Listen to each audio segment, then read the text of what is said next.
And what this is showing is how land value has gone up. This is residential sales values compared to control areas and London average. So the blue line is showing London, the orange line is showing the control area, which is a wider sort of circumference around each station, and the yellow is showing the actual area of influence, which is around about 500 metres or so from the station. So the first interesting thing to realise about that graph is it's showing there's no land value uplift for Crossrail 1 at the time that we did the survey. So there is a value uplift, but not more than the control areas, is the point to emphasise.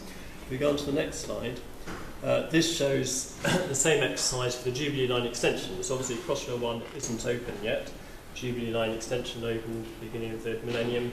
And what you see here is a different story. So what you see is that the land value uplift has kicked in substantially on the Jubilee line extension, but it's mostly been after completion of the infrastructure project. So if you go on to the next slide. And so we've developed an overall sort of conceptual framework for this, which is basically to say that, particularly when you talk about residential sales values, that will tend to kick in once people actually see the infrastructure in front of their eyes and see that it's there and complete, and that's when they factor in the increase in value.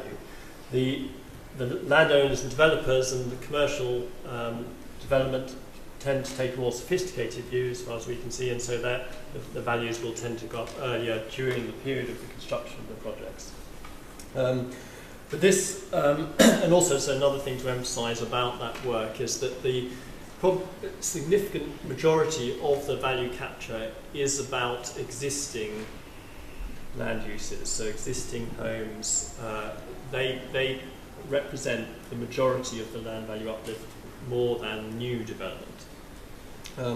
So what are the challenges for land value capture? Well, the key issue is that the earlier in the process, as you see from these slides, the value actually comes later on, and good as any developer will tell you, good practice for a developer is you carry out your appraisals based on the values at the time of the appraisal, not what you're expecting it to be in future.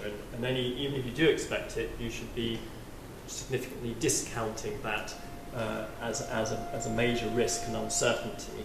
And so the issue is, what's the sweet spot on when you capture it? If you try and capture it too early, then you're going to prohibit development, and you're likely to only get sort of offers of capture that are heavily discounted. Whereas if you capture it later on, then there's the question of how you fund that infrastructure. So it's a risk and uncertainty trade-off.